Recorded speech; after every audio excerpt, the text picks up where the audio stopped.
New poll released this week on legalizing marijuana, and there's a hilarious number buried in the results. So let's take a look here. Nearly half of Americans support legalizing marijuana for recreational use, and a strong majority believe it should at least be available for medical reasons, according to a new poll. Now, let me just pause there real fast to point out that, so the number's 49%. But, you know, fewer people say it shouldn't be legal, so it's over water still. But this is actually low in terms of recent results, because we've seen 58% of people supporting marijuana legalization. We've seen as high as 60% of people supporting marijuana legalization now. So this is actually an outlier on the side that leans against medical marijuana legalization. This is as bad as I've seen the number in favor.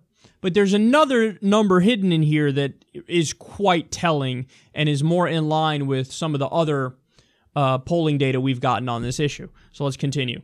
The latest Harvard-Harris poll survey found that 49% of Americans polled believe marijuana should be legalized for both medical and personal use. 37% say it should be legalized solely for medicinal purposes, meaning that 86% of respondents support legalizing the plant in some form. Here it is, guys. Only 14% say marijuana should be illegal.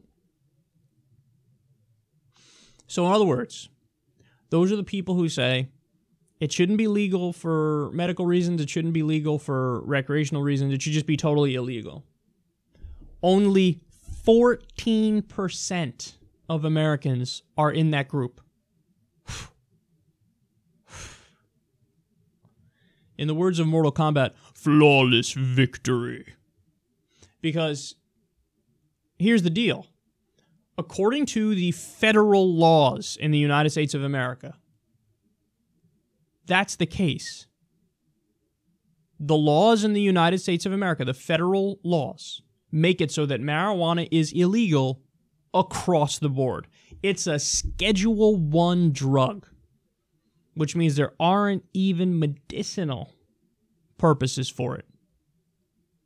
So all these states, okay, some states legalize recreational marijuana. California, Colorado, Washington, so on and so forth. There's even more states that have medical marijuana.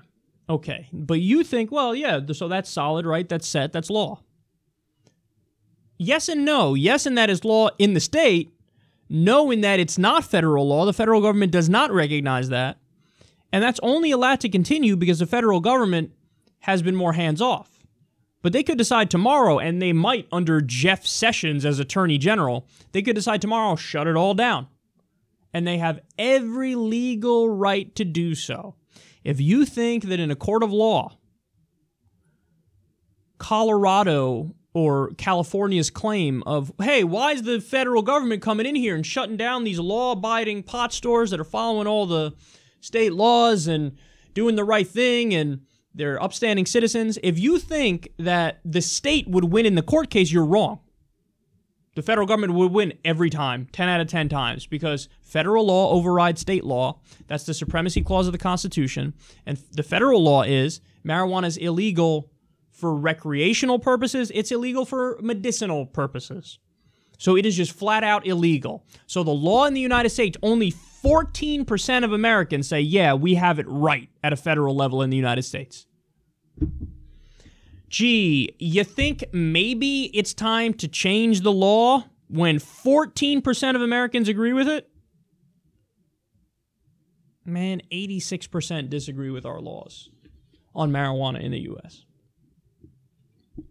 I'm never not amazed by how disconnected the government is from what the people want.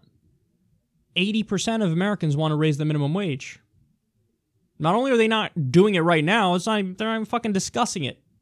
Not even discussing it. Maybe get Bernie Sanders every now and then, maybe Elizabeth Warren to bring it up, but the Republican Congress, no way it's getting anywhere. But 80% of Americans want it. Even a majority of Republicans want it. Nothing. Remember back during the gun debate? 91% of Americans, including a majority of Republicans and a majority of NRA members, said, yeah, we need a universal background check on gun purchases. No excuses. No exemptions. That's universal. Couldn't get that through. And the list goes on and on. Only 17% of Americans still want to be in Afghanistan, but we're still in Afghanistan. So this is, oh my God, man. In so many ways, the government just slaps you across the face. And then they wonder, hey, why does Congress only have a 16% approval rating? It goes between 9% and 21% normally. Why is our approval rating consistently in the teens and very bad? Because you're not doing anything that the people want, and you're representing your corporate donors too. And that has a lot to do with this, man. It really does, because who doesn't want legal marijuana? The DEA, for example. I know they're not corporate donors, but those are people within the government in a bureaucracy whose jobs depend on marijuana continuing to be illegal. So they hate this. They're lobbying against it. Big Pharma's lobbying against it because they view it as their competition. The alcohol and tobacco companies are lobbying against it because they view it as their competition. And the will of the American people is just ignored. Not anymore. We have to fight back. And by the way, Justice Democrats, they're in favor of ending the drug war immediately.